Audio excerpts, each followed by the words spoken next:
지금까지 4번에 걸쳐서 천국에 대한 비유를 들었습니다. 이 비유들을 통해서 우리는 천국이 얼마나 오묘하며 깊고 놀라운 세계인가 하는 것을 배우게 되었습니다. 동시에 천국은 우리의 삶과 멀리 떨어져 있는 이상세계가 아니라 현실과 아주 밀접하게 연결되어 있음을 배웠습니다. 그리고 천국은 우리 안에서부터 시작되어서 역사와 세계까지 확장되어 가는 것을 알아보았습니다. 천국은 이상의 이성과 상식과 지혜를 뛰어넘는 그 무엇인가입니다. 로마서 11장 33절에서 사도 바울은 깊도다 하나님의 지혜와 지식의 풍성함이요 그의 판단은 헤아리지 못할 것이며 그의 길은 찾지 못할 것이다 라고 말씀하고 있습니다. 이처럼 천국은 무한한 것입니다. 이제 우리는 5번째 비유를 살펴보겠습니다. 예수님은 우리가 천국을 어떻게 소유할 수 있는가? 이 천국은 우리에게 어떻게 다가오는가? 또 이 천국을 어떻게 만날 수 있는가? 라는 질문에 답해주고 있습니다. 앞부분의 천국의 비유 4가지는 천국의 본질에 대해서 말씀하신 것이며 오늘 본문 이후의 후반부의 4가지 비유는 천국에 들어가는 방법 또는 천국의 임재에 대한 말씀입니다. 오늘 본문 말씀입니다. 천국은 마치 밭에 감추인 보화와 같으니 사람이 이를 발견한 후 숨겨두고 기뻐하며 돌아가서 자기의 소유를 다 팔아 그 밭을 사느니라. 우리가 이 비유를 이해하려면 2000년 전 그 당시의 시대적인 배경을 알아야 합니다.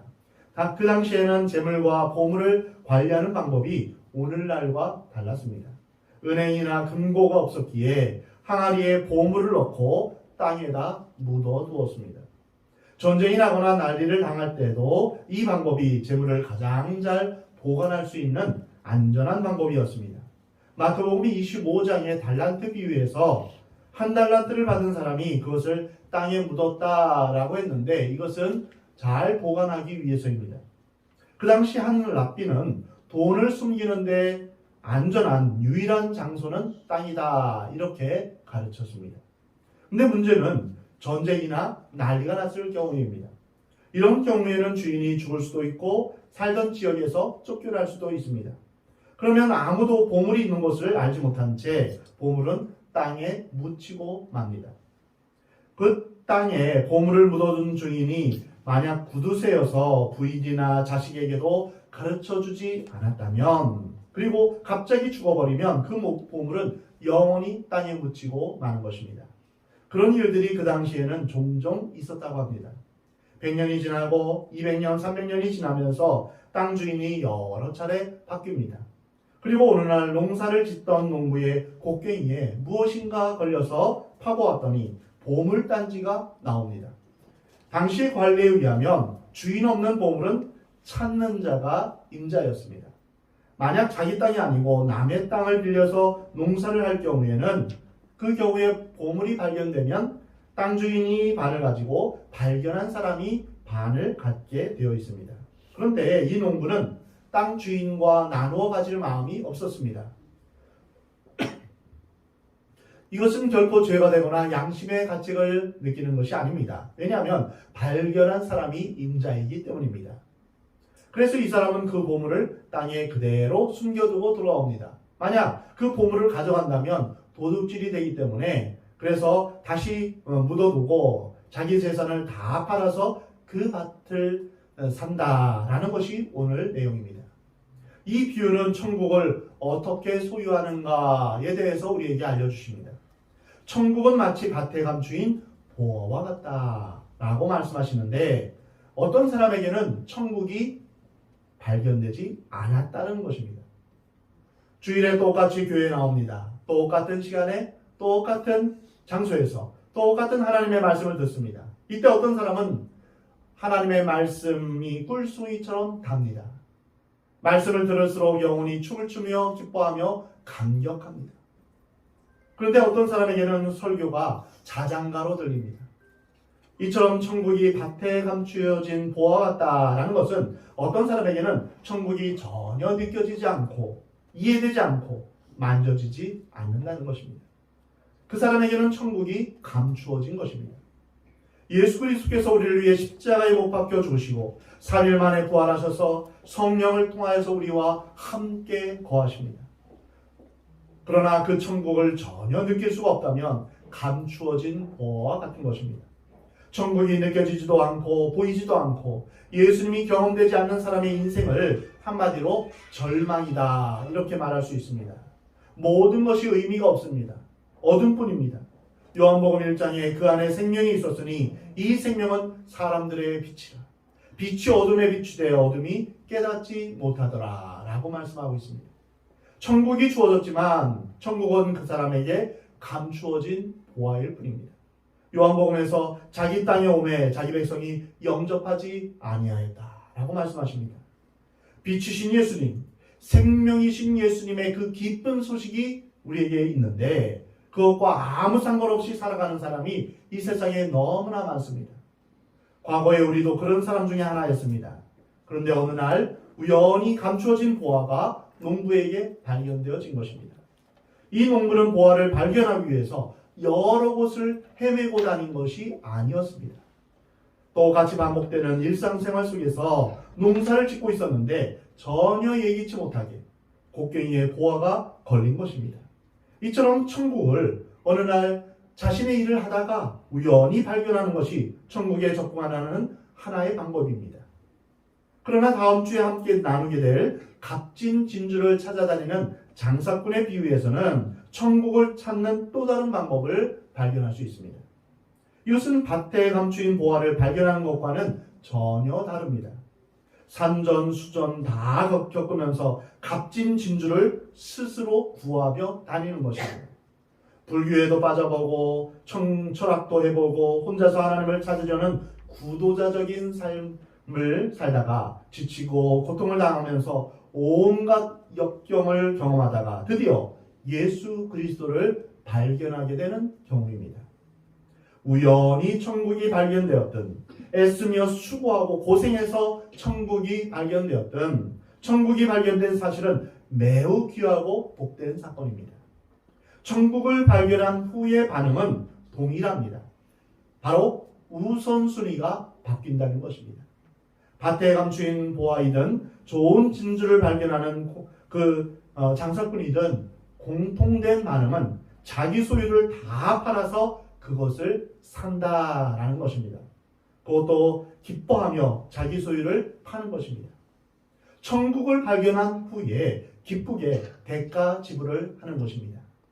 오늘 본문에서는 천국이 우연히 발견된 경우를 우리가 함께 살펴보겠습니다. 베들레헴 부근에 양치는 목자들이 있었습니다. 어느 날 밤 그들은 들판에서 양들을 보호하고 있었는데 갑자기 천사가 나타났고 다음과 같은 음성이 들렸습니다. 오늘 다윗의 동네에 너희를 위하여 구주가 나셨으니 곧 그리스도 주시니라. 목자들은 깜짝 놀랐습니다. 그들은 천사를 기다리고 있었던 것이 아니었습니다. 그런데 갑자기 천사가 나타나고 음성이 들린 것입니다. 그들에게는 이 사건이 큰 충격이고 두려움이었습니다. 그러나 그날 밤 그 사건 때문에 그들은 마구간에서 태어나신 아기 예수를 온 인류 가운데 처음으로 방문하게 되었습니다. 요한복음 4장에서 수치스러운 삶을 살면서 비웃음을 받던 한 여자가 나옵니다.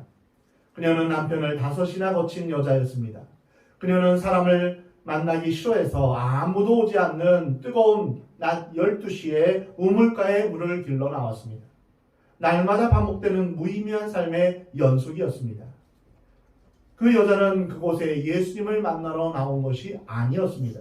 그런데 예수님이 바로 그 자리에 계셨습니다. 예기치 못한 우연한 만남이었습니다. 그러나 그 만남을 통해서 이 여자는 영원히 목마르지 않는 생수를 발견하게 되었고 그토록 기다리던 참 메시아를 만나 뵙게 된 것입니다. 이 여자의 생애에 놀라운 전환점이 생긴 것입니다.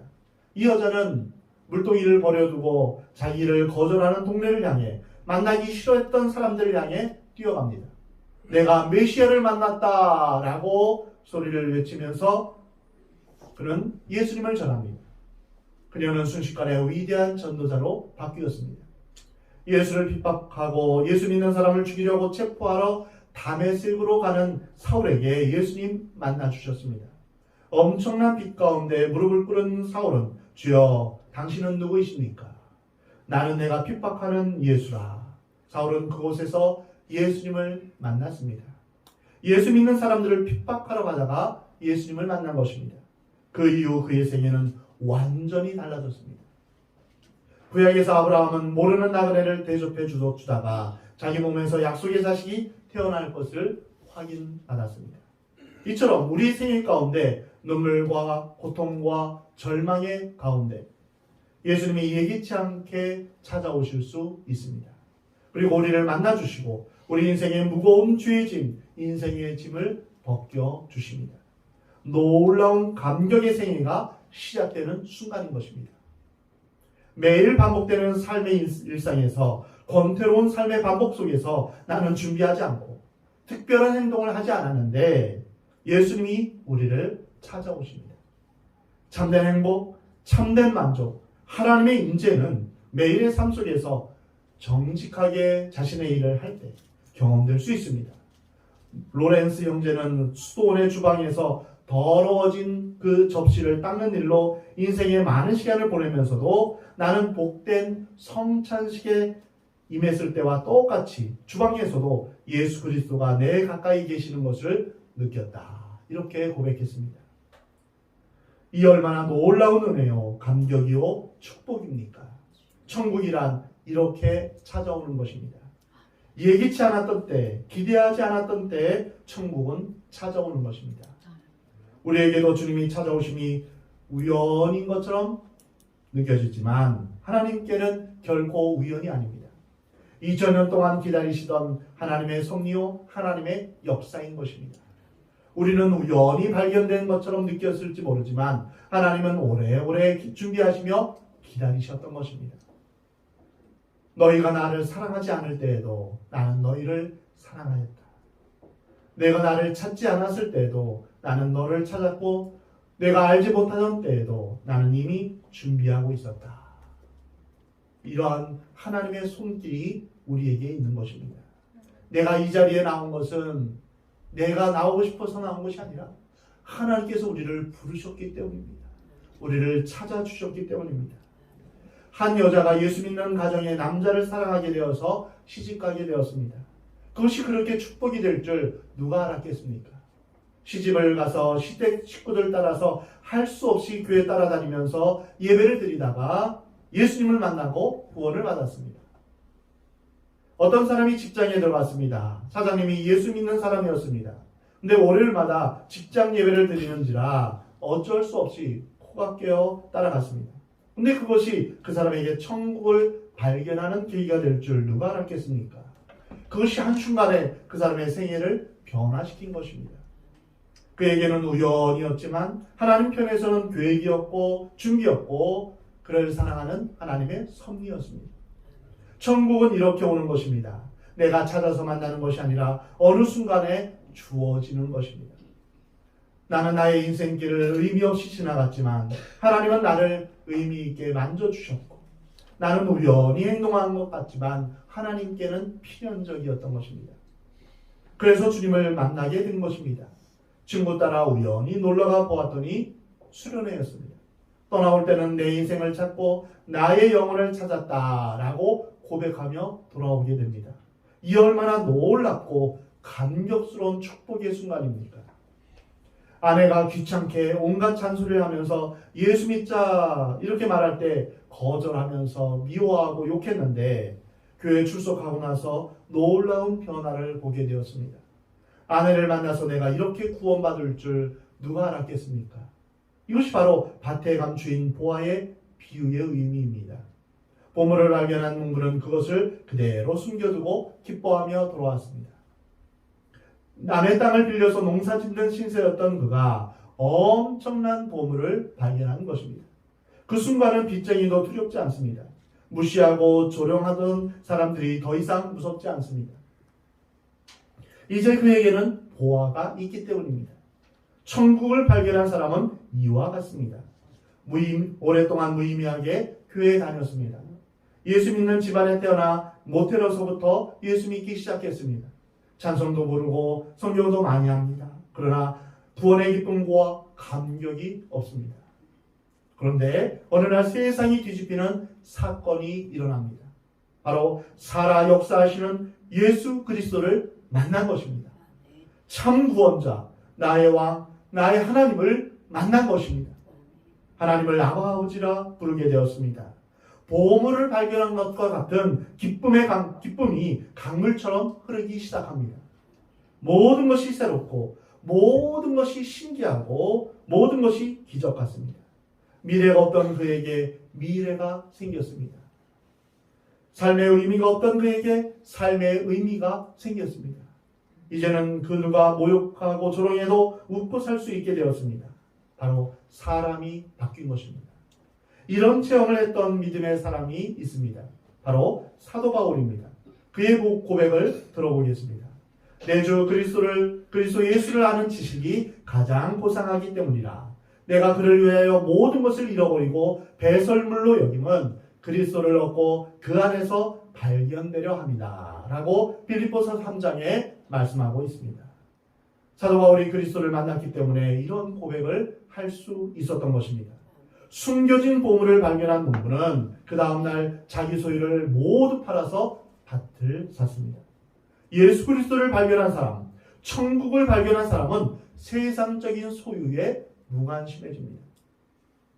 그렇게 아끼고 사랑했던 것을 포기하기 시작합니다. 태양을 발견한 사람은 더 이상 촛불에 만족할 수 없습니다. 위대한 것을 경험한 사람, 하나님을 만난 사람은 세상에 대한 모든 미련이 사라지기 시작하는 것입니다. 이 농부는 그날 자기 재산을 다 정리했습니다. 모두 팔아버렸습니다. 우선순위가 바뀐 것입니다. 하나님의 나라는 하나님의 뜻이 이루어지는 곳입니다. 나의 목적이나 나의 야망이 아니라 하나님의 뜻이 무엇인지 알게 되고 하나님의 뜻을 위해 나의 것을 포기하는 것을 의미합니다. 우리는 십자가 외에는 자랑할 것이 없습니다. 그리스도를 아는 것 외에는 모든 것이 배설물인 것입니다. 영원한 가치를 위해서 상대적인 가치를 포기해야 합니다. 우리가 우리의 손 안에 흙이나 아니면 낙엽이나 돌이나 옛날에 소꿉장난하던 것을 놓지 않고 그대로 갖고 있으면 더 소중한 것을 손에 쥘 수가 없습니다.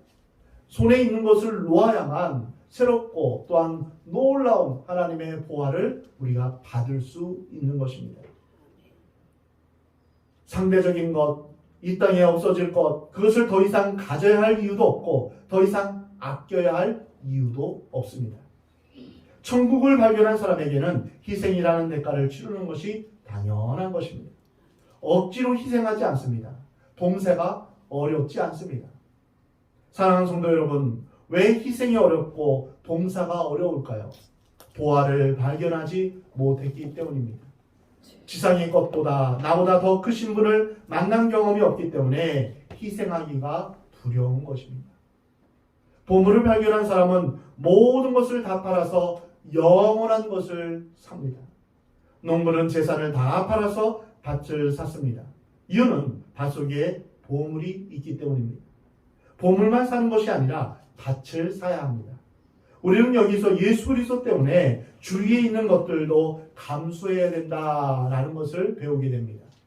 우리가 천국을 소유하기 위해서는 여러 관계 안에 있는 것이 필요합니다.